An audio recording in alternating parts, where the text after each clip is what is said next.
Assalatu wassalamu ala sayyidina Muhammad wa ala alihi wa sahbihi ajma'in. Puja dan puja syukur kehadirat Allah Subhanahu wa taala yang selalu senantiasa memberikan kita kenikmatan serta tak bosan-bosannya serta limpahkan salawat dan salam yang tercurah kepada junjungan Nabi besar Muhammad Sallallahu Alaihi Wasallam, saudara keluarganya, para sahabatnya. Insya Allah kita termasuk di dalam. Teman-teman sekalian, alhamdulillah pada kali ini kita bisa berkumpul.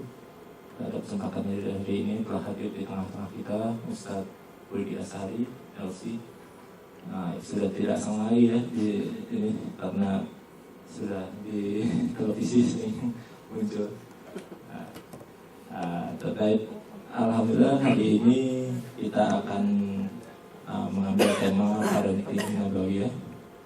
Insyaallah Ustaz akan mengangkatkan untuk memulainya. Marilah kita membaca basmalah bersama-sama. Bismillahirrahmanirrahim. Untuk waktu dan tempatnya Ustaz.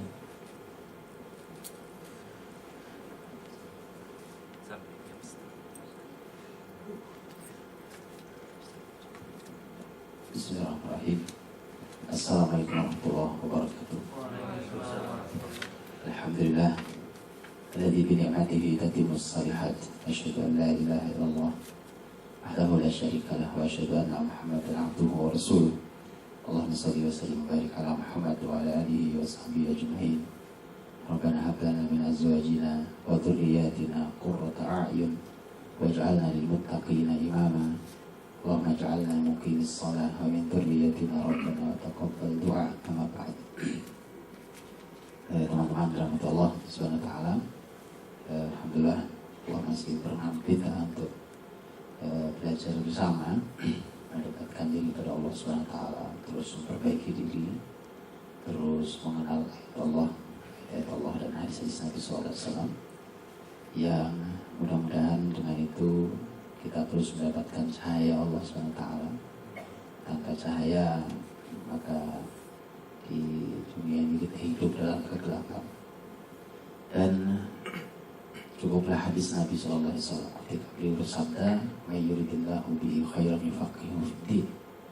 Siapa yang Allah inginkan agar orang itu mendapatkan kebaikan, maka Allah buat dia faqih terhadap agamanya. Dia memiliki pemahaman yang dalam. Kalau keluarga, maka kalau Allah inginkan kebaikan di keluarga itu, pasti Allah berikan pemahaman yang dalam tentang Islam di keluarga itu. Itu artinya sebaliknya.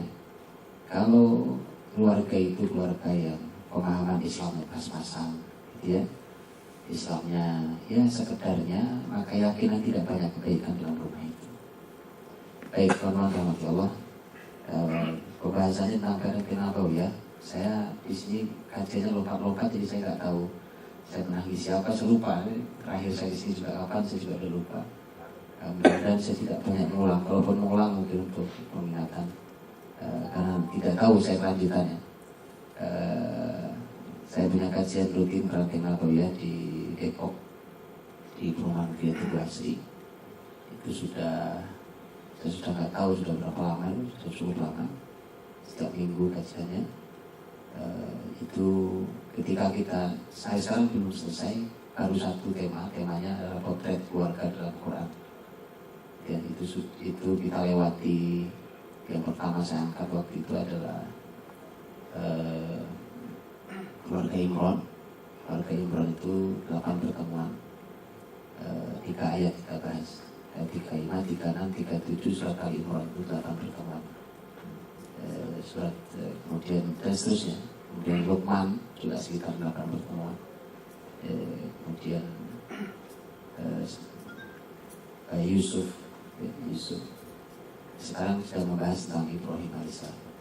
Ada kulit bahwa paling tidak kita punya gambar apa yang saya maksud dengan parenting nabawiyah. Kita menyebutnya dengan parenting nabawiyah.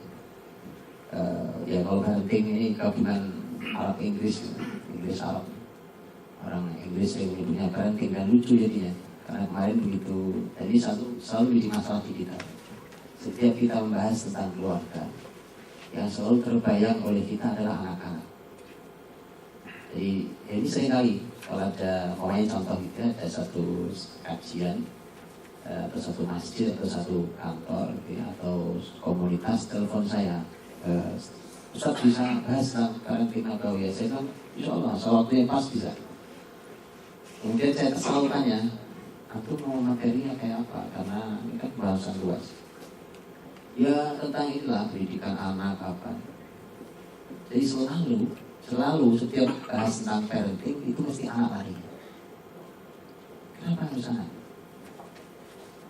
Parent itu artinya apa? Orang tua. Gitu. Pembahasan tentang parent itu masih tentang orang tua. Anak itu hanya hasil dari orang tua. Tiba-tiba kita berharap anak luar biasa, anak istimewa, soleh, cerdas. Nah, bapak ibunya nggak karuan, nggak jelas.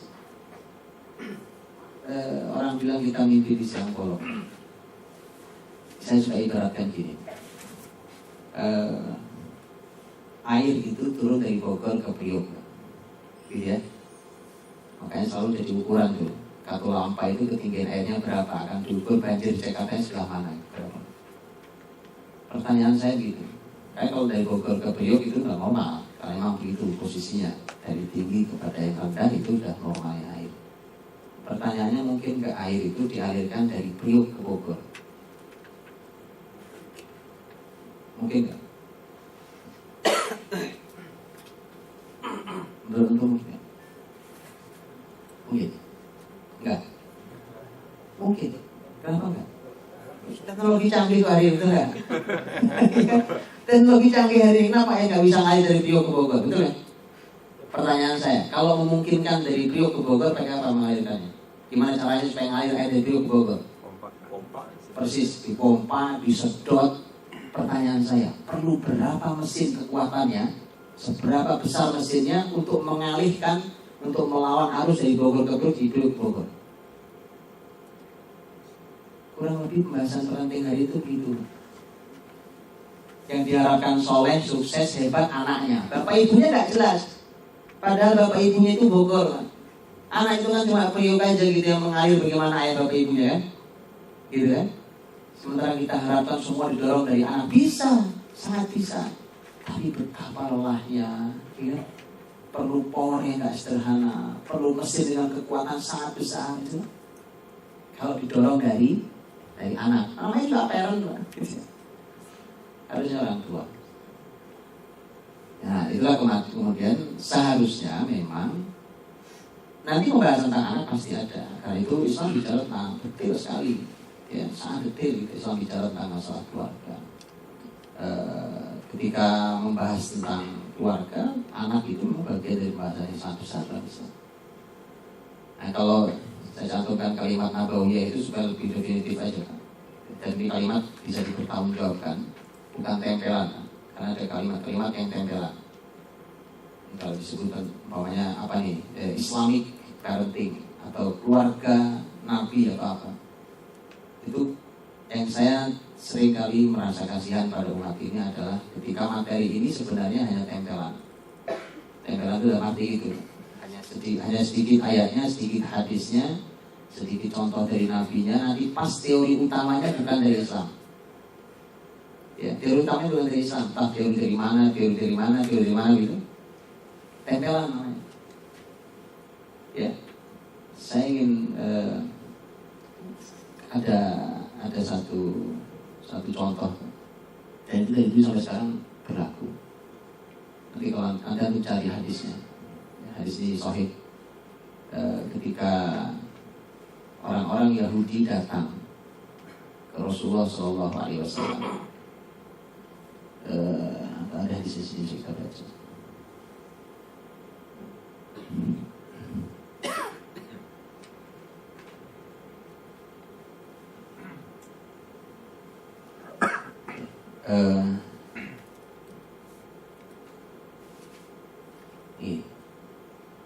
Datang masyarakat Yahudi ke Nabi SAW, ya, membawa laki-laki berzina dan seorang perempuan yang berzina. masyarakat Yahudi, kan tinggal dulu di sekitar selatan Madinah ya. Nabi bertanya pada mereka, bagaimana kalian memperlakukan orang yang berzina di antara kalian? Mereka menjawab, kami mencoreti wajahnya dengan warna hitam dan memukuli. Nabi bertanya, apa kalian tidak jumpai rajam dalam Taurat kalian? Ya, jawaban mereka, kami tidak menjumpainya. Abdullah bin Salam, ini sahabat Nabi asli Yahudi, tapi dia masuk Islam. Ya, berkata, kalian dusta. Ambillah Taurat, bacalah jika kalian jujur. Karena Abdullah bin Salam Yahudi, jadi paham betul tentang Taurat. Dusta itu Rasul, dia dusta. Kalau Nabi nggak ngerti Taurat. Nabi dibohongi, Nabi nggak ngerti. Dusta ya Rasul. Suruh ambil Taurat. Maka Midros itu guru Taurat. Mereka meletakkan tangannya di atas ayat rajam. Dia hanya membaca ayat sebelum dan sesudahnya dan tidak membaca ayat rajam. Maka Abdullah bin Salam menarik tangannya dan berkata, apa ini? Tangannya ditarik gitu. Dia dengan apa itu? Kamu tutupin tanganmu. Oke. Kemudian ketika mereka melihat hal itu, nanti Yahudi orang yang rame-rame datang melihat hal itu, mereka berkata, oh ini ayat rajam. Ya, maka Nabi merintahkan agar kedua yang dirajam di tempat jenazah dekat masjid. Aku melihat yang laki-laki melindungi perempuan dari orang berbaik. Ini hadis Sahih Bukhari ya. Jadi teman-teman mati Allah, ini saya tunjukkan cuma satu nih. Bukan bahasanya ini, bukan. Antum lihat, ketika sang Midros itu menutupi tangannya dengan, Midros itu kan guru kan? Jadi guru Yahudi, guru Taurat. Jadi kalau sudah guru Quran itu kan Masya Allah, ulama tafsir yang keren gitu. Sekarang dengan sengaja dia menyembunyikan Alkitab. Kurang lebih kalau antum begitu tahu ini guru saya kan nggak beres juga nih. Quran lagi dicacat, dia dusta atas nama Quran lagi ya. Kira-kira apa ya antum? Punya guru yang sampai antum yakini ini orangnya dipercaya, baik, akhlaknya baik, tiba-tiba ketahuan langsung tidak ketangkap basah orang bilang dengan cara seperti ini. Apa yang ada reaksi dari antum? Ya, kita pasti marah, kita kecewa. Mungkin kita berkata saya nggak mau belajar lagi. Tapi yang lihat, ada reaksi nggak dari orang Yahudi? Ada reaksi nggak dia di sini? Tidak ada sama sekali. Kenapa? Karena mereka terbiasa, sangat terbiasa. Teori tinggi boleh, nggak cocok dengan perbuatan nggak masalah. Paham? Kira-kira itulah konsep parenting hari ini. Teori itu kalau bukan dari Islam gitu, ngomong tentang parenting luar biasa gitu ya. Luar biasa. Coba tanya biografi kehidupan orang itu, tidak cocok sama sekali dengan apa yang dia sampaikan. Dalam Islam cacat besar itu. Ya ayyuhalladzina amanu lima taquluna ma la taf'alun kabura maqtan 'indallah an taqulu ma la taf'alun. Dosa besar. Orang cuma bisa ngomong nih, gitu ya, tapi tidak bisa berbuat. Oh, tidak boleh dalam Islam. Baik. Nah ini memang nih kayak Yahudi itu nggak masalah, dia bahkan menyembunyikan ayat dusta atas nama Allah, nggak masalah. Mereka juga nggak banyak bereaksi. Nah itu kurang lebih gambarannya nggak jauh dari itu. Nah, makanya konsep pendidikan hari ini contoh Pak, saya kasih contoh. Mungkin antum gak akrab dengan konsep pendidikan karena bukan wilayah antum. Tokoh-tokoh besar yang menjadi rujukan ilmu pendidikan. Ya. Teori ini dipakai oleh muslim. Ini kan baik Pak, ini baik. Saya bilang kalau baik masa ya Rasul gak ngomong Pak. Kalau baik masa Quran tidak ada. Kalau itu Quran gak pantas jadi kitab suci. Rasul gak pantas disebut teladan mulia. Oh iya, saya, kalau baik pasti Islam bicara. Pasti lebih istimewa Islam bicara. Nah, makanya kemudian kalau begini masalahnya adalah bilang saja bahwa saya belum tahu dalam Islam di mana adanya acara ini. Jadi itu. Pokoknya ketika ya suatu saat belum lama kita membuat acara namanya pesantren guru. Ya, pesantren guru itu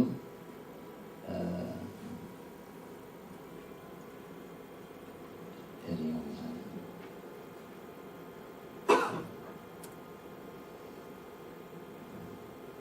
guru-guru besar dalam dunia pendidikan.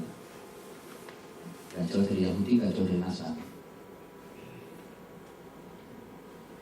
Nah, coba kemudian salah satu contoh nih, ini guru besar di dunia pendidikan. Sampai ini teori masih hidup ya di dunia pendidikan. Jadi kalau antum kuliahnya jurusannya pendidikan, itu mesti diajarin teori-teori gini. Contoh ini, contoh terkenal, itu terkenal. Ya. Coba lihat biografinya. Biografinya tuh. Kerjanya cuma pengen hidup, gitu ya. Targetnya itu cuma pengen dipelihara oleh wanita bangsawan, gitu ya. Ya mungkin mukanya agak ganteng kali, lumayan ya. Tinggal dengan seorang madam, kemudian jadi penganut Katolik untuk mendapat perlindungan saja. Usia 33 mengakhiri tukang cuci, gitu ya. Punya anak 5, semuanya dibuang. Itu tiba-tiba menulis sebuah buku tentang pendidikan anak dan jadi acuan dunia sampai hari ini. Sampai hari ini, dan oleh muslimin dianggap sebagai ilmu islami dan itu. Coba memikirkan. Itu teorinya. Ya Allah, kalau konsep tentang keluarga, Nabi SAW punya konsep jauh lebih indah, aplikatif semuanya dalam kehidupan beliau. Boleh diuji, ya, boleh diuji dalam Islam. Tidak ada kalimat yang tidak sesuai dengan apa yang dicontohkan dalam sehari-hari. Nah, jadi kalau mau gitu, jangan cuma ditempeli ayat, ditempeli hadis, ditempeli cerita Nabi sedikit, kemudian teorinya dari mana entah asalnya. Harus dari Nabi SAW. Ini contoh saja. Baik, teman-teman rahmati Allah SWT.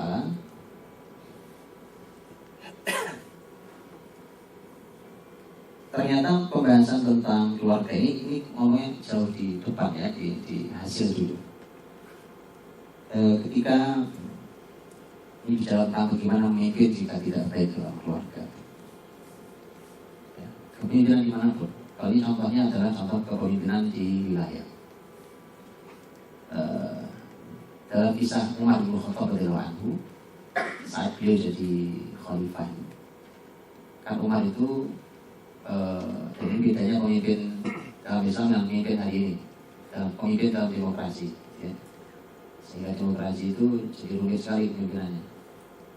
Dalam Islam itu seorang pemimpin punya kekuasaan penuh. Kalau siapa yang mau diangkat, siapa yang mau dipecat, terserah dia. Justru dengan itu orang bisa membuktikan kalau adil ketahuan segera adilnya, gak diganjal sana sini.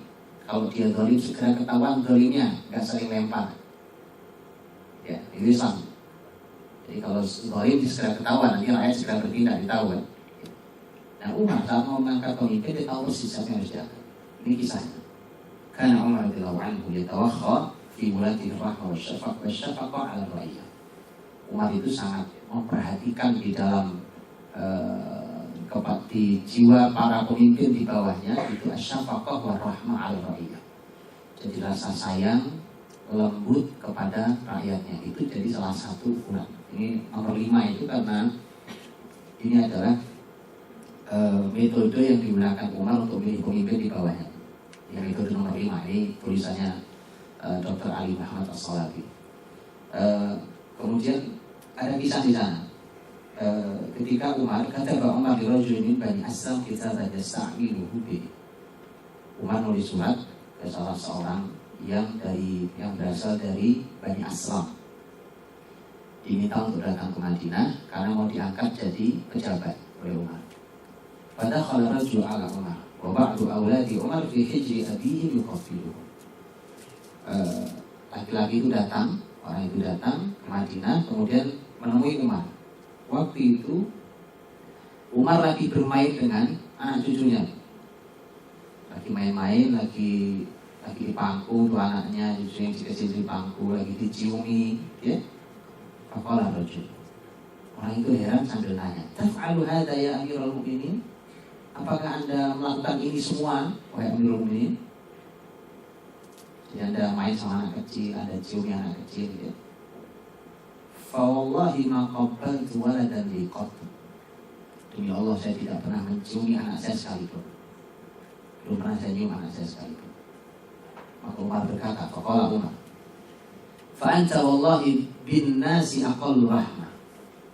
Demi Allah kalau begitu kamu, kata Umar, pasti akan lebih rendah, lebih sedikit rasa sayangnya kepada masyarakat. Pada anak kecil enggak, ya, apalagi pada orang lain. La ta'mal li amalan. Waladahu Umar falam yastaqil. Umar mengatakan, kalau gitu kamu tidak jadi saya angkat jadi pejabat. Apa ukurannya? Gak nyium anak. Sayang, kasih sayang pada keluarga, itu ukuran. Kan itu yang sesuai dengan doa kita. Rabbana hablana min azwajina wa dzurriyyatina qurrata a'yun waj'alna lil muttaqina imama. Mana kalimat yang menunjukkan ini dalam bahasa lain ini? Hubungan dengan kepemimpinan dan anak, kepemimpinan dan keluarga. Ya Allah Rabb kami, anugerahkanlah kepada kami pasangan-pasangan kami dan keturunan-keturunan kami yang menyejukkan pandangan mata, dan jadikan kami pemimpin bagi masyarakat yang bertakwa. Itu artinya. Lihatlah Allah SWT mendahulukan kata qurrata a'yun, ya, menyejukkan pandangan mata dulu di keluarganya, pasangan yang menyejukkan, keluarga anak yang menyejukkan. Baru kemudian dia berdoa, waja'alna lil muttaqina imama. Jadikan kami pemimpin bagi masyarakat yang bertakwa. Baru pantas jadi pemimpin. Pantas jadi pemimpin. Nah, kenapa? Karena tadi orang yang gagal di rumah tangga itu jadi pemimpin, di kantor ini jadi pemimpin, di negara jadi pemimpin. Makanya seharusnya kalau mau angkat pemimpin gitu ya, apalagi kalau dia berada posisi yang posisi sangat strategis penting gitu, apalagi dia pemimpin umat yang agak besar lagi atau sangat besar lagi, itu harusnya fit and proper test dilakukan pada keluarganya juga. Gitu ya. Antum tahu ayat yang memalukan bagi Rasulullah SAW. Para ulama menyebutnya sebagai ayat yang memalukan buat Nabi SAW. Sudah tahu? At-Tahrim ayat 1.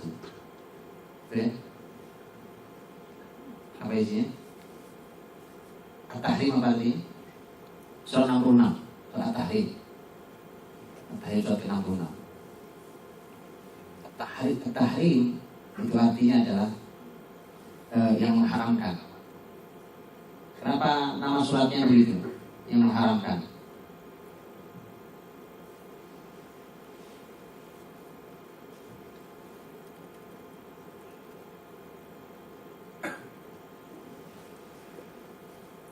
Tahrim yang mengharamkan. Kenapa sampai judul surat ini? Karena Quran itu memberi nama surat itu pasti berhubungan dengan isinya. Ternyata mengharamkan itu maksudnya justru ini adalah teguran buat Nabi SAW.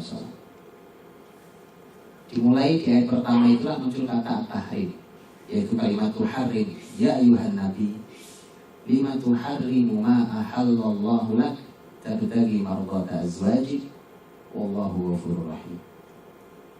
Wahai Nabi, mengapa kamu mengharamkan apa yang dihalalkan Allah, hanya ingin mencari kesenangan istri-istrimu saja? Sesungguhnya Allah Maha Pengampun lagi Maha Penyayang. Baik, ayat ini pujian buat Nabi atau teguran buat Nabi? Teguran buat Nabi. Maka para ulama mengatakan bahwa kalau ada ayat yang boleh disembunyikan oleh Rasul, ayat ini, karena memalukan. Tapi karena Nabi tidak boleh sedikit pun menyembunyikan, beliau harus menyampaikan apa itu disampaikan. Justru ini jadi pelajaran. Artinya satu surat utuh ini nama at-tahrim itu diambil dari kata ayat yang pertama itu. Ternyata Nabi yang mengharamkan apa yang dihalalkan Allah. Mengharamkan yang dihalalkan Allah Subhanahu wa ta'ala itu dosa. Sebagaimana orang dosa menghalalkan yang diharamkan Allah. Ya. Jadi menghalalkan yang diharamkan Allah dosa. Sebaliknya juga sama, mengharamkan yang dihalalkan Allah juga dosa. Karena halal haram itu hanya Allah yang punya hak. Ulama itu menjelaskan saja, ini halal menurut Islam, ini haram, itu menjelaskan saja. Yang punya hak menghalalkan mengharamkan ya Allah dan Rasulnya. Baik, jadi ayat ini, dan perhatikan ayat ini, betapa kepemimpinan itu bisa menjadi masalah. Menjadi masalah ketika ada masalah di rumah. Anda tahu kisahnya kan? Kenapa Nabi sampai mengharamkan apa yang dihalalkan Allah? Tahu kisahnya? Pernah tahu ya kisahnya? Ini kan faktornya cuma madu ngasih madu sebenarnya. Tahu tuh? Madu ngasih madu. Jadi kan kalau madu manis apa ya masalahnya kan? Itu bagaimana kalau racun ngasih racun kan ini madu ngasih madu, tidak ada masalah ya kan? Manis ini, tapi jadi masalah. Karena faktornya kan Nabi singgah, Nabi biasa, Nabi itu kalau sore keliling di rumah istri-istrinya. Jadi Nabi sibuk Nabi SAW, asal Nabi ada di kota Madinah, Nabi keliling kalau sore, asal Nabi keliling ke satu istri temuin. Gitu. Ya istri nggak dicuekin aja istri. Jadi temuin satu-satu.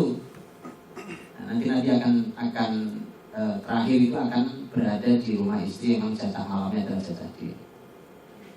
Nabi SAW singgah di rumah salah seorang istrinya, Zainab binti Jahsh radhiyallahu anha. Kemudian oleh Zainab dikasih madu. Minum madu, kan suguhan istri. Itu jadi sumber masalah. Ya kan, cemburu. Kalau cemburuan itu muncul dari Aisyah. Aisyah sepakat dengan Hafsah. Bisa dibayangkan tuh, Aisyah itu putri manusia terbaik. Abu Bakar As-Siddiq. Hafsah adalah putri manusia nomor 2, Umar bin Khattab. Ya, inilah keluarga. Jadi keluarga Nabi SAW itu bukan keluarga malaikat, keluarga yang bisa ditiru. Ya, jadi jangan sampai nanti ngomong lagi begini kita. Itu kan Nabi, Pak. Keluarga Nabi ya. Kita ini kan bukan siapa-siapa. Kalau kita nanti mau nyuruh iblis. Jadi Nabi gak mau, ya. Mau nyuruh iblis kamu. Ya Allah, Nabi itu keluarganya biasa, manusia. Atau pernah dengar gak kisahnya Aisyah banting piring? Kejadian. Supaya kita tahu gitu bahwa manusia biasa, keluarga manusia biasa yang bisa ditiru. Itulah mengapa Allah suguhkan manusia terbaik ini sebagai teladan, karena bisa ditiru. Ini bukan malaikat yang bisa ditiru, manusia biasa. Malah saya banting piring pernah pecah piringnya kan, pecah. Nah kali ini gimana gara-gara madu? Madu ngasih madu itu jadi masalah kayak gitu ya. Paham ya, itu madu ngasih madu namanya. Jadi masalah. Nah, jadi masalah ya. Makanya orang yang berisi lebih dari satu itu dahsyat jiwanya. Hatinya lapang. Laki-laki kalau belum nikah lebih dari satu belum teruji jiwanya memang. Tapi kan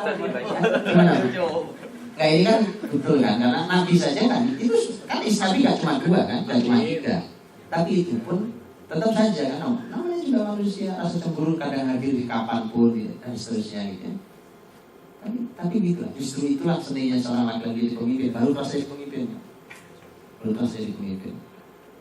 Nah Rasulullah SAW ketika kemudian akhirnya Nabi tahu, oh ini istri-istri jadi masalah nih gara-gara Aisyah dan Hafsah radhiyallahu anha. Akhirnya kemudian Nabi mengharamkan madu. Demi Allah kata Nabi, saya haramkan madu bagi diri saya setelah hari ini. Gak boleh. Kalau gak suka bilang saya gak suka. Baik ya. Kalau dia halal tidak boleh diharamkan. Maka itu ayat teguran. Apa kamu Muhammad berani mengharamkan apa yang dihalalkan Allah hanya mencari kesenangan istrimu supaya istri pada senang? Tidak benar. Baik, mari kita kupas di dalam ayat. Bahwa ayat itu tegurannya, ayat nomor 1 tegurannya untuk siapa? Untuk Nabi. Nabi itu suami. Baik, penyebab masalahnya siapa? Istri. Gitu ya. Jadi seorang suami dalam rumah tangga itu bisa berbuat kesalahan sangat fatal. Bahkan melanggar syariat besar. Penyebabnya adalah istri. Gitu ya, istri. Jadi itulah kalau saya bilang kembali pada permasalahan tadi itu. Itulah mengapa seseorang harus sudah qurrata a'yun di dalam keluarganya, baru dia layak menjadi waja'alna lil muttaqina imama. Di masyarakatnya dia gagal memimpin, gitu ya, maka di luar sana tidak banyak yang bisa diharapkan. Jadi kalau lihat carut-marut negeri ini tentang kepemimpinannya, nah, tanyalah rumahnya Pak. Gak jauh tuh rumahnya. Iya, tidak jauh dari rumahnya. Nah, ini juga memberikan contoh kepada kita bahwa pembahasan tentang keluarga itu Quran sangat detail pembahasannya. Hadis Nabi lebih detail lagi nanti pembahasannya. Jadi kenapa kemudian kita belajar dari selain Allah dan Rasulnya? Kita harus sibuk-sibuk mencari konsep bagaimana komunikasi dengan anak dari konsep dari negara manapun, dari tokoh manapun. Nanti kita kembali lagi ke ayat ini.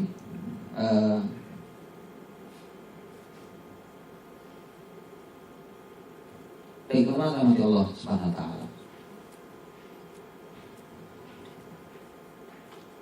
Kalau ini kisah yang mungkin sehingga dengar tentang Umar bin Abdul Aziz rahimahullah. Ya,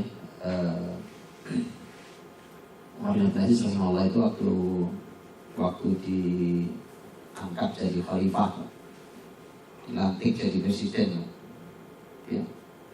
Maka kemudian nikahi Qala Umar bin Zawjatihi Fatimah binti Abdul Malik.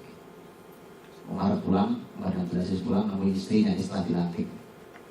Qad alim hal hadzal jawhar li huliha wa ma sana'a fihi abuka min aina asabahu falaka fahal laki an aj'alahu fi tabut thumma atba alayhi wa aj'aluhu ala aqsa baiti mali muslimin wa fi matuna. Dan seterusnya. Umar ingin menawarkan, intinya istrinya itu punya perhiasan dapat dari bapaknya. Bapaknya itu seorang penguasa. Maka kemudian dia tanya, bagaimana kalau kamu tahu kan bahwa saya sudah jadi pemimpin, jadi harta yang kau dapat dari bapakmu ini balikin aja ke Baitul Mal. Kembalikan ke Baitul Mal. Bahkan dalam riwayat lain, Umar bin Abdul Aziz itu begitu dilantik jadi khalifah, dia pulang, dia bilang gini ke istrinya, sekarang saya jadi khalifah, saya mendapatkan amanah tentang umat Muhammad itu. Kalau kamu mau hidup dengan cara yang sederhana, maka saya akan memulai hidup dengan cara sangat sederhana. Tapi kalau kamu tidak siap, saya kembalikan kamu baik-baik ke rumah orang tua. Baik. Oh, hari ini enggak, Pak. Begitu dilantik syukuran 7 hari 7 malam. Ya, istri udah merencanakan tuh, ini proyek suami calonnya apa nih, proyek 1, 2, gitu, ya. Yang jabat suaminya, betul ya? Lihat sekarang. Makanya tadi saya bilang, mungkin terkadang sang suami tidak siap melakukan kesalahan. Tetapi karena banyak sekali dorongan dari keluarganya, kadang-kadang bukan cuma istri, Pak. Keluarga istrinya, keluarga dia sendiri, gitu. Oh, terus. Itulah kenapa tadi qurrata a'yun baru waja'ana lil muttaqina imam. Jadi kalau lahir kemungkinan dari keluarga yang gagal, masalah. Kayak sebuah masalah besar itu. Baik.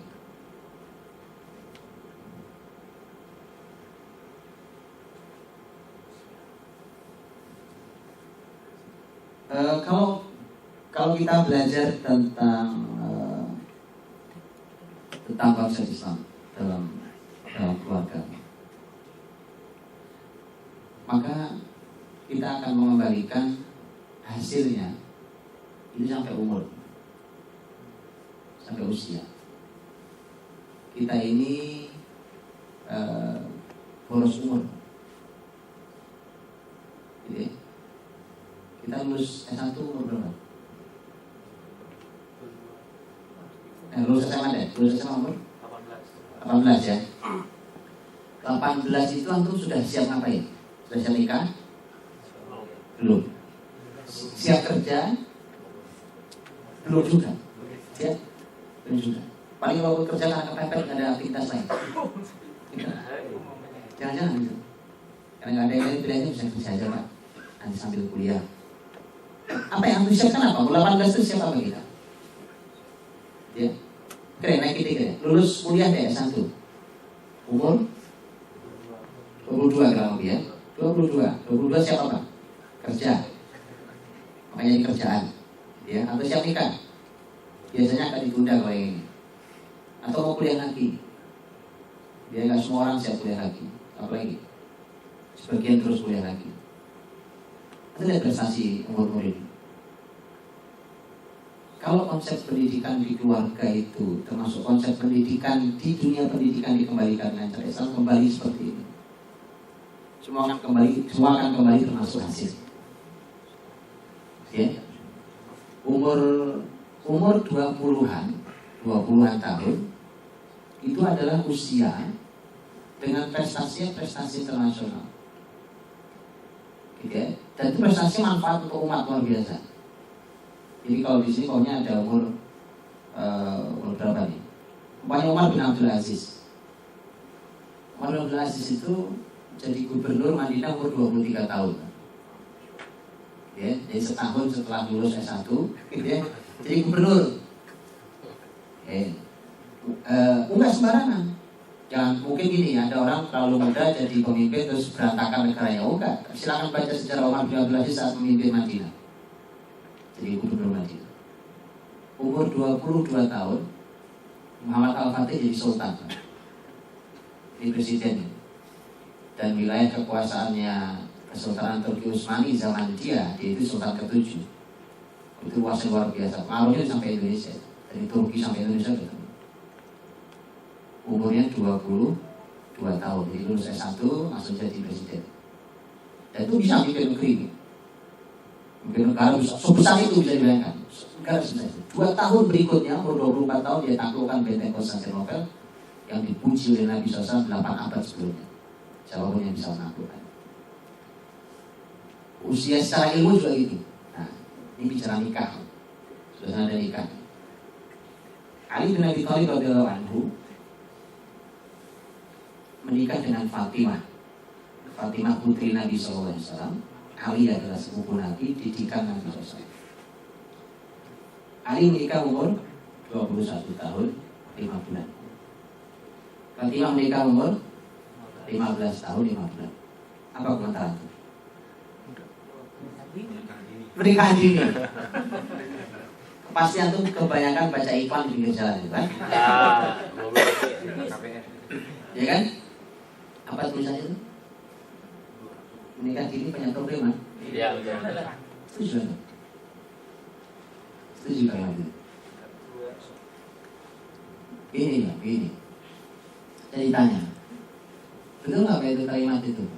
Saya bilang saya setuju nggak untuk orang hari ini. Sekarang jangankan anak umur 21 tahun, gitu ya. Kalau anak udah mau 30 tahun, kepala 3 masih kayak bocah, gitu kan Pak? Iya, masih kayak bocah, masih main, gitu. Gak tahu apa yang dia pikirkan, gitu ya. Dia merencanakan hidup paling jauh cuma beberapa saat sempit dia berpikir. Bagaimana dia dapat amanah keluarga, gimana dia dapat amanah anak, bagaimana kemudian dia harus mengatur 2 keluarga besar. Gak cukup. Otaknya aja gak dewasa, jiwanya gak lapang. Oh belum pantas jadi kepala rumah tangga. Laki-laki, yang perempuannya sama. Senengannya gitu masih ya di internet berlama-lama gitu ya. Di mall jalan-jalan, jadwal serius sekali untuk jadwal jalan-jalan ke pasar. Punya anak, gak keurus, nyusahin orang tua nanti. Betul ya? Titipin ke orang tua lagi. Orang tua itu capek dari kita kecil. Ya, begitu kita punya anak, dititipin lagi. Orang tua kalau boleh teriak-teriak. Cuma karena orang tua saja hatinya lapang karena itu orang tua. Ya, kalau boleh ngomongnya anak bagaimana gitu. Dari kecil saya asuh gitu. Saat orang tua istirahat, dikasih anak lagi saya. Memang orang tua itu cucu betul sayang itu aja. Ya, jadi saya katakan setuju ya, kalau untuk konsep hari ini, tapi tidak untuk konsep Islam. Kenapa? Islam itu dilatih dengan keimanan itu, sehingga seseorang tumbuh jadi sangat cepat. Sangat cepat. Bayangkan prestasi tadi ya, prestasi. Kalau kita lulus kuliah baru bingung kemana-mana. Sementara zaman Islam, usia awal 18 tahun saja sudah jadi panglima besar. Mana ada sekarang jenderal lapangan umur 18 tahun? Ya, yang layak memimpin pasukan. Pimpinannya itu diarahkan ke Romawi oleh Nabi SAW, itu sama bin Zaid dan kawan. 18 tahun. Itu usia akan kembali. Semua prestasi di usia-usia itu akan kembali asal konsep pendidikannya adalah konsep Islam. Nanya ke Islam. Gimana caranya itu bertanya ke Islam. Nah, maka menurut saya Allah, usia pernikahan ideal adalah usia pernikahannya Ali. Kenapa bukan Rasulullah? Rasulullah SAW itu pernikahan pertama beliau itu sebelum dapat wahyu. Belum dapat wahyu. Nabi belum jadi nabi. Waktu usia Nabi 25 tahun. Makanya waktu umur 25 tahun kemudian ditanya sama teman akrabnya Khadijah, Nafisah itu. Kemudian ditanya, kenapa tidak menikah Muhammad? Ya, kenapa Muhammad tidak kamu segera menikah umur 25 tahun? Ya, jadi kalau ada umur 25 tahun belum nikah, harus tanya sering tuh. Kenapa gak nikah? Jawabannya ternyata jawaban standar anak muda hari ini, Pak. Kata Muhammad SAW saat itu beliau lagi, jawabannya, ma ajidu ma atazawwaju bih. Saya tidak punya apa-apa yang untuk modal nikah. Sama kan jawabannya? Standar. Makanya itu bukan jawaban Nabi, betul ya? Bukan jawaban Nabi karena belum ada wahyu. Tapi waktu Ali menikah, beliau jadi Nabi. Ini manusia yang dididik di rumah Nabi SAW dari sejak awal, sepupu beliau, Ali bin Abi Thalib ya. Dari awal bersama Nabi, dididik Nabi SAW. Sudah ada wahyu di sana. Fatimah, putri beliau sendiri, ya kan? Pasti diberikan yang terbaik oleh sang ayah. Ketika dinikahkan umur 21,5 dan 15,5, maka Allah saya berpikir bahwa itu adalah usia pernikahan ideal saat generasi ini didik dengan cara Islam. Kenapa enggak? Muda-muda amat. Oh iya, harus muda-muda. Kenapa? Masya Allah. Hari ini memang ini salah juga. Banyak salah ini memang nih ketika hari ini pernikahan itu dianggap beban, kan? Beban nyusahin yang sarahin gitu ya, apalagi. Makanya ini juga kesalahan orang tua. Nah, jadi untuk jadi orang tua tahan lisan, belajar Islam yang benar supaya nggak salah ngomong sama anak-anak. Begitu dipesanin sama orang tua ya gitu. Mumpung kamu masih sendiri, masih muda, belum nikah, ya kan? Kamu masih bebas kemana-mana, ya kan? Kamu masih bisa senang-senang dengan teman-temanmu. Karena nanti kalau kamu sudah nikah, kamu punya istri, nanggung anak orang. Kamu kasih makan apa tuh anak orang? Apalagi kalau kamu punya anak, aduh tidur malam pun susah. Gitu ya? Apa yang terjadi? Apa yang dimasukkan oleh orang tua? Bahwa nikah itu hanya beban, nikah itu hanya masalah, nikah itu problem besar. Makanya begitu nikah berantakan Pak keluarganya. Kenapa? Memang sudah diprediksi oleh di awal di otaknya bahwa nikah itu semuanya masalah. Oh tidak, dengan Islam, bukan itu bahasa Islam. Masya Allah, Islam bicara tentang pernikahan. Wah biasa bahasanya. Iya? Betul kan? Baik. Mana yang lebih sempurna agama bujangan dengan agama yang sudah nikah? Ya, betapa Allah membahasakan pernikahan dengan bahasa yang sangat mulia. Betul ya? Iya. Lihat bagaimana Nabi menyampaikan, ad-dunya mata wa khairu mata'iha al-mar'atu salihah. Dunia ini sesuatu yang menyenangkan semuanya, betul ya? Semua menyenangkan. Kita lihat pohon-pohon senang, jalan-jalan kita senang jalan-jalan. Ya, kita nikmati buahnya, manis buahnya. Kita punya uang, kita senang dengan uang. Kendaraan, senang kendaraan.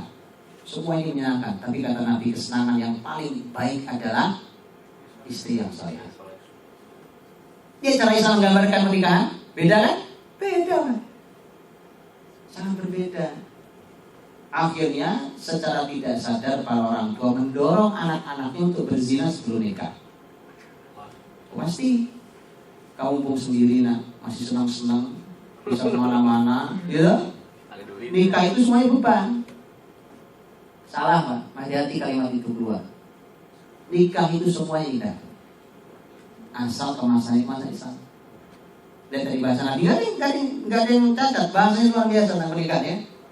Bahasanya luar biasa. Nabi menggambarkan istri yang salihah adalah kesenangan dunia yang paling baik. Ya. Nabi menggambarkan bagaimana seorang suami yang penuh dengan tanggung jawab adalah merupakan surga bagi wanita. Kata Nabi SAW pada seorang wanita, unduri maka min, coba kau lihat posisimu di mata suamimu. Fa innama huwa jannatuki wa naruki. Karena suamimu itu adalah surgamu dan atau nerakamu. Gambarannya kan, arti kalau ini suaminya luar biasa, istrinya juga luar biasa. Jadi suami adalah surganya. Gambarannya gitu loh, Pak. suami, aduh kalau ada suami itu, suami pagi-pagi dia kopi, gitu. Suami belum ngomel-ngomelnya, belum apa, gambarannya rumit. Karena itu bukan gambaran pernikahan dalam Islam. Nah, makanya ketika di awal sekali mereka menikah, karena mereka sudah berkarya, segera menghasilkan generasi, segera melahirkan orang besar, gitu ya. Nah, sekarang nikah umur 30 tahun, ya. Kemudian ditunda lagi punya anak, ya, tunda lagi punya anak, ya.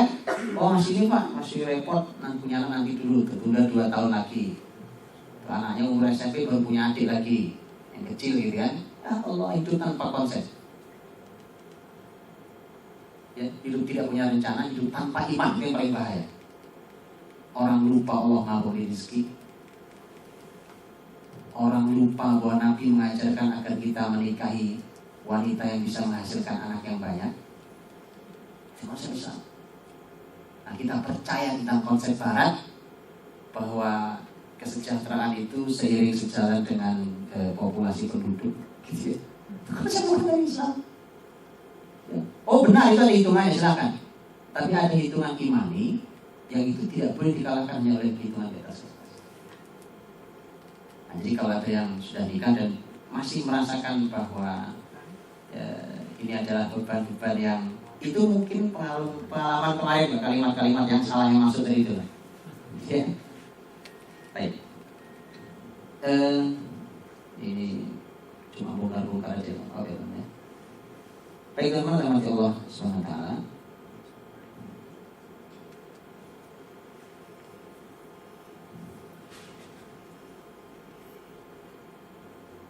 Kita pindah kembali ke At-Tahrim tadi ya. Karena ketika membahas tentang keluarga, itu mulainya memang dari sini harusnya. Karena saya mulai dari sini mulainya, dari sebelum ini. Ada satu kalimat ini, kalau ayat dan hadis yang atau sejarah ya, yang jelas sahih itu banyak. Cuma izinkan saya mengambil satu kalimat yang ini riwayat secara lafaz didhaifkan oleh sebagian ulama. Karena saya cuma tertarik hanya dengan kalimatnya yang menarik untuk kita. Karena ini agak akrab dengan dunia kita hari ini. Di dalam riwayatnya disebutkan bahwa takhayyaru lil mutafiqu, pilihlah kemana jatuhnya nutfah kalian. Nutfah itu air mani. Pilihlah kemana jatuhnya nutfah kalian. Fa innal irqa dassas. Karena yang namanya keturunan itu, gen itu dassas. Kalimat das dalam bahasa Arab itu artinya kalau antum jalan pas becek hujan ada tanah ya, atau hujan cepat gitu, itu kan dalam ya, bekas kaki itu dalam. Kalimat dassas itu injakannya sangat dalam bekasnya. Itu yang kita sebut dengan bawaan genetik, Pak. Jadi gennya dalam. Bukankah hari ini dunia kedokteran mengenal ada penyakit bawaan turunan genetik, ya kan? Sebenarnya bukan cuma penyakit yang bawaan itu, kebaikan juga ada yang bawaan. Kebaikan itu ada, itu dassas, gitu ya. Gen itu dassas. Itulah mengapa kalau belajar nasab keturunan ini, itu belajarnya bukan hanya siapa mbah saya, ya siapa engkong saya, gitu, siapa kakek nenek saya, buyut, bukan cuma itu. Pelajari, sampaikan di keluarga besar kita, kalau kita punya anak di anak kita, gitu, sampaikan bahwa, nah, keluarga besar kita ini kehebatannya ini. Kakekmu tuh besok-besok kita kapan insyaallah kita ziarah ke makamnya, ya. Nanti ayah tunjukkan, nanti mama tunjukkan di mana makam kakekmu. Tapi mau ceritakan dulu kok kakekmu itu dulu orang paling dermawan di kampungnya. Sampaikan. Karena itu gen kebaikan, gitu ya. Ini bukan itu Syawal, Idul Fitri, rame-rame ke kuburan, nggak jelas konsepnya. Coba kuburan apa ini? Konsepnya apa kuburan? Ziarah, nggak memperhatikan adab ziarah. Ada adabnya ziarah, betul ya? Oh, sampai sekarang orang sering ziarah kubur, doa masuk kubur nggak hafal pada sekarang. Orang nggak paham doa adab ziarah. Padahal subhanallah, salah satu manfaat dari silaturahim, termasuk silaturahim makam itu Karena itulah keturunan kita ke atas bawahnya atau ke bawah. Salah satunya itu mengenalkan tentang nasab kebesaran keluarga besar kita ini. Itu apa sih kebaikan keluarga besar ini? Oh, ayahmu dulu, kakekmu dulu, nenekmu dulu, bawahnya tahu pun punya kebaikan ini. Itu kalau disampaikan, paling kan orang paham Pak, dia punya gen kebesaran, ya. Kenapa kita nggak muncul kebesaran selalu minder? Karena kita nggak tahu nasab kita ini ujungnya kemana, itu nggak jelas. Gitu. Aku tanya sama mereka-mereka yang nasabnya jelas, mereka punya kebanggaan keluarga besar. Kalau di Indonesia mana yang nasabnya ujungnya jelas? Umpamanya masyarakat apa nih, yang masih punya keluarga besar kayak Batak, gitu ya, Sumatera Barat, umpamanya. Mana? Sunda juga masih. Sunda mana? Yang ada. Tanya mereka punya nasab gitu. Oh jelas salahnya. Ujungnya di mana sih nasab saya? Sekarang ujungnya nggak tahu di mana masalah. Apalagi kalau nasab Arab yang kemudian dia tahu nasabnya sampai ke ujungnya di mana. Mereka punya kebanggaan. Itu baru kebanggaan yang akan mendorong orang untuk akhir melahirkan kebesaran itu. Jadi memang dari situ mulainya sebenarnya. Jadi karena memang punya kena rekod asas. Nah, makanya sebenarnya memperhatikan nasab di dalam memilih pasangan itu kita tahu itu bukan hal yang sederhana kan. Ya, kan kita suka ngeledekin kalimat itu sekarang Pak. Lihat bagaimana kalimat itu di budaya Jawa itu ada kalimat bibit, bebek, bobot gitu ya. Kalimatnya. Itu sing dulang sampai jadi bahasa Indonesia. Itu bahasa Jawa yang di Indonesia kan saya nggak tahu. Tapi jelas gitu. Itu kalimat menjadi dilecehkan. Padahal itu secara Islam benar. Oh iya. Saya nggak tahu artinya bebek artinya apa. Ada bibitnya, ada bobotnya, gitu ya. Memang begitu.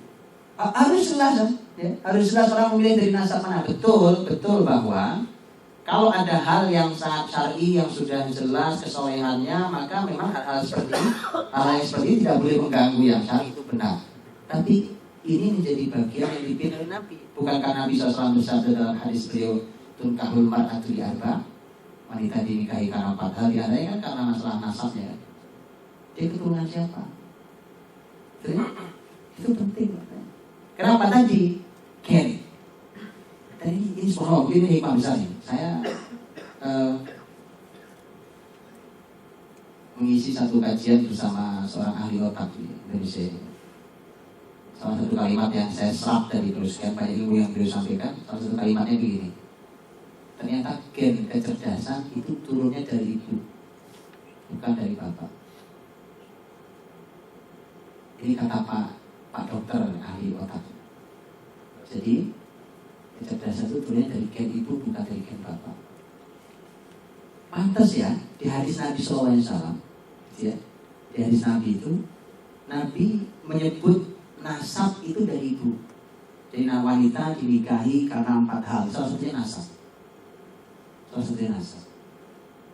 Berarti ini sangat penting. Sampai disebut Nabi SAW. Ternyata salah satu manfaatnya ternyata itu. Makanya pilih istri yang begitu. Cek betul di situ. Oh istri pasal nemu di jalan,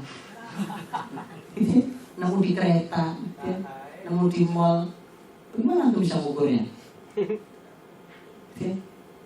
Baik, jadi teman-teman gitu. Kayak ini masuk akal ya. Saya masih karena di sini banyak anak muda, saya ngomong berlama-lama agak berani. Jadi insya Allah belum banyak nyesel. Kalau nyesel kan bahaya. Kalau nyesel saya nggak jawab saya. Iya, kalau yang laki-laki punya kesempatan nambah lagi, nah, perempuan masuk ke suaminya, tambah gimana? Teman-teman dalam hati Allah SWT. Nah, kalau itu memang pembahasan sendiri. Dan mari kita lihat satu Allah ketika menggambarkan surat At-Tahrim yang tadi kita bahas. Ternyata di ayat 1 sudah bicara tentang kesalahan Nabi yang ditegur Allah tentang masalah keluarga, kan? Ternyata sampai akhir surat At-Tahrim itu bicara tentang keluarga. Ayat terakhir itu begitu. Nah, 3 ayat yang terakhir dalam surat At-Tahrim ayat 10, 11, 12, Allah ingin memberikan gambaran tipe 3 keluarga yang berbeda-beda. gitu ya. Ya 10 ini. Allahu mathalal ladzina kafaru imra'atan Nuh wa imra'atan Lut kanata tahta 'abdaini min 'ibadina as-salihin fa khanatahuma falam yughniya 'anhuma min Allahi syai'an wa qila udkhulan nar ma'a dakhilin. Allah membuat perumpamaan tentang orang-orang kafir seperti istrinya Nuh, istrinya Lut alaihi wassalam. Ini dua nabi ya. Kedua wanita itu hidup bersama hamba kami yang soleh, tapi keduanya berkhianat pada suaminya. Maka kemudian kedua suaminya tidak akan mampu, tidak akan bisa menolong kedua istrinya sedikit pun di hadapan Allah, dan akan dikatakan kepada keduanya, masuklah kalian ke dalam neraka bersama orang-orang yang masuk neraka. Ini adalah tipe keluarga suaminya soleh, istrinya rusak. Ya, suaminya nabi bahkan, tapi istrinya rusak. Nah, beda dengan yang ini. Keluarga Fir'aun ayat 11 ya. Wa daraballahu mathalan ladzina amanu imra'ata Fir'aun. Allah membuat perumpamaan tentang orang yang beriman seperti istrinya Fir'aun. Qalat, ketika istri Fir'aun berdoa, Rabbi bini indaka baitan fil jannah. Ya Allah, bangunkan untukku rumah di surga. Wa najjini min Fir'aun, selamatkan aku dari Fir'aun wa amalihi, dan amalnya. Wa najjini minal qaumil zalimin, dan selamatkan aku dari masyarakat yang zalim. Kembalikan ya. Kalau yang ini suaminya yang rusak, istrinya sangat solehah. Bahkan Nabi SAW, Nabi Muhammad SAW menyebut istrinya Fir'aun yang bernama Asiyah binti Muzahim sebagai satu dari 4 wanita terbaik di dunia dan di akhirat, di muka bumi ini. Dari awal manusia sampai akhir nanti manusia. Ya. Nah, jadi tipe ketiga. Nanti kita balik lagi. Ini tipe yang ketiga. Keluarga Imran. Wa Maryam ibnata Imran allati ahsanat farjaha. Fanafakhna fihi min ruhina wa saddaqat bi kalimati rabbiha wa kutubihi wa kanat minal qanitin. Dan Maryam, putri Imran, yang menjaga kehormatannya, maka kami tiupkan ruh kami, dan dia membenarkan kalimat-kalimat Tuhannya dan kitab-kitabnya, dan dia termasuk orang-orang yang taat. Maryam itu anak bapaknya Imran. Imran punya istri, ibunya si Maryam. Siapa nama istrinya Imran? Namanya Hana. Ya, punya anak Maryam. Maryam nanti punya anak tanpa suami, karena ini anak mukjizat. Allah berkehendak begitu. Yang lahir adalah siapa? Nabi Isa. Lihat, ini semuanya manusia mulia. Ya, makanya jadinya gitu. Nah ya, itu jadinya. Keluarga Nuh, keluarga Lut, ya Nuhnya istimewa, Lutnya istimewa, tapi ya istrinya rusak. Kalau keluarga Fir'aun yang sebelah sana itu suaminya yang rusak, istrinya yang baik. Nah, keluarga Imran, suaminya istimewa, istrinya istimewa, anaknya istimewa, cucunya istimewa. Cucunya Nabi malah. Oke, 3 tipe yang berbeda-beda. Allah suguhkan dalam surat Al-Tahrim. Kita suruh milih dulu nih ceritanya gitu ya. Suruh milih dulu, suruh belajar dulu, nanti diajari gimana caranya sampai kepada keluarga ideal yang tengah itu. Baik, jadi kalau kita kembali ke dalam ayat tadi ya, tentang keluarga Nuh dan keluarga Lut. Ketika kita membuka surat Hud ayat 45-46, di mana kisahnya kita tahu, dari kisah dari 49 dari ayat sebelumnya, itu waktu Nabi Nuh berlayar di atas banjir adab. Pokoknya singkatnya sudah habis masyarakatnya, hanya tinggal orang beriman di atas kapal itu, kemudian surut airnya. Wastawat al-Judi, kapal berlabuh di gunung al-Judi. Nah, baru kemudian Nabi Nuh berdoa. Ya, salah satu permintaannya adalah Nuh minta pada Allah, ya Allah, itu anak saya itu kan keluarga saya, kenapa kenapa tidak selamat? Bukankah engkau berjanji untuk menyelamatkan keluarga saya? Jawaban Allah yang pertama adalah qala ya Nuh innahu laysa min ahlik innahu amalun ghairu salih. Nuh, itu bukan keluargamu, amalnya tidak soleh. Baik ya? Nabi Nuh alaihissalam, jadi ini juga gambaran buat kita. Jadi kalau ada keluarga, bapaknya solehnya luar biasa, hebatnya luar biasa, ibunya rusak gak karuan, biasanya korbannya anak. Seperti Nuh alaihissalam, korbannya biasanya anak. Jadi kalau suaminya luar biasa, istrinya rusak, korbannya anak. Biasanya. Baik. Yang kedua, bagaimana dengan keluarga yang sebaliknya, Pak? Keluarga Fir'aun. Suaminya rusak, istrinya Masya Allah solehnya dia. Nah itu di dalam ayat ini Allah langsung menyampaikan doa. Kalau yang ayat yang pertama itu tadi kan doanya Nabi Nuh disebut ya. Jadi bapaknya yang soleh yang diabadikan doanya bertanya mengapa anaknya ditenggelamkan. Nah kalau yang ayat yang kedua ini yang sebaliknya, istrinya yang solehah itulah yang diabadikan doanya dalam Quran. Doanya adalah Rabbi benili indaka baitan fil jannah. Ya Allah berikan untukku, bangunkan untukku rumah di surga. Pertanyaan saya, istrinya Fir'aun itu tinggalnya di gubuk atau di istana? Istana. Oh Fir'aun raja, penguasa Mesir, sangat zalim.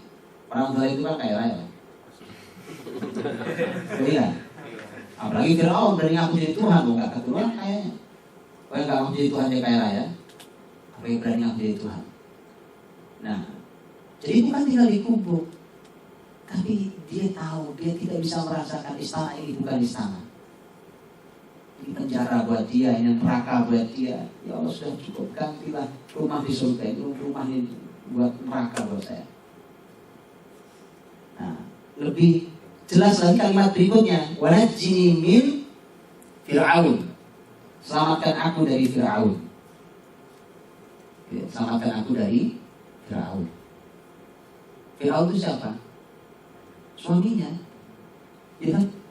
Kok ada seorang istri doanya gitu, ya Allah selamatkan aku dari suamiku.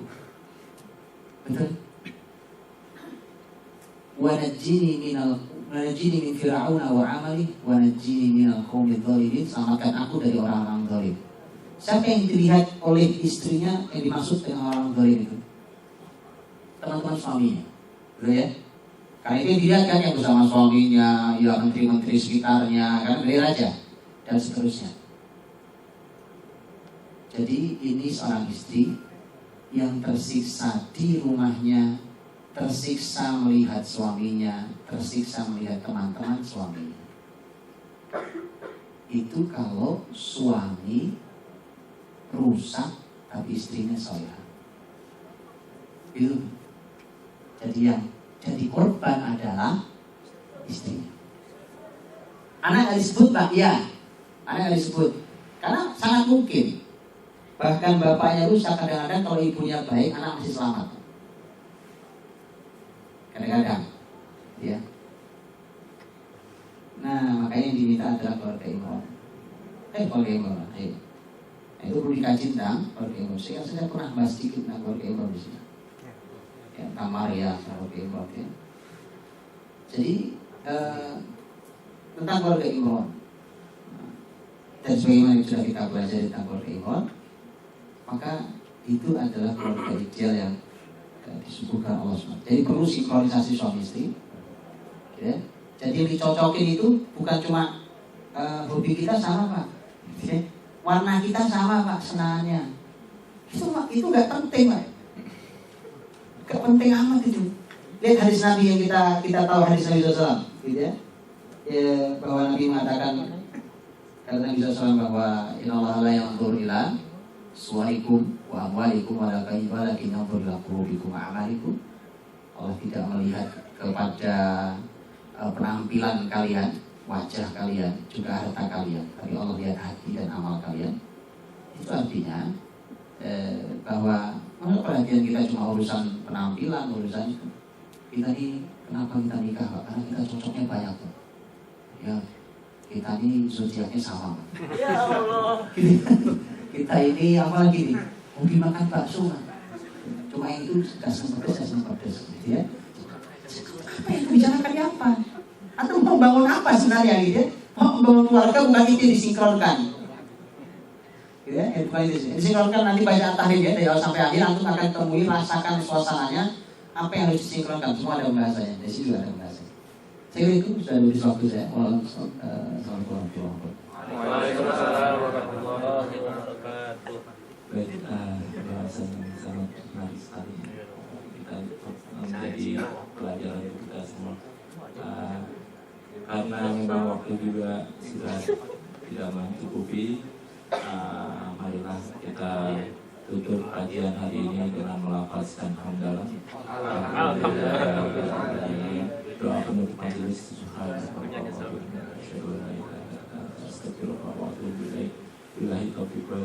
Assalamualaikum warahmatullahi wabarakatuh. Waalaikumsalam warahmatullahi wabarakatuh. Sekalian ada tambahan ya untuk besok akan datang untuk kegiatan tahsin sama bahasa Arab. Itu akan dimulai di hari Senin untuk bahasa Arab jam istirahat. Sedangkan untuk tahsinnya di hari Selasa. Untuk tempatnya untuk sementara masih di gedung C. Bila tidak memungkinkan akan ditempatkan di gedung D di sini. Aja.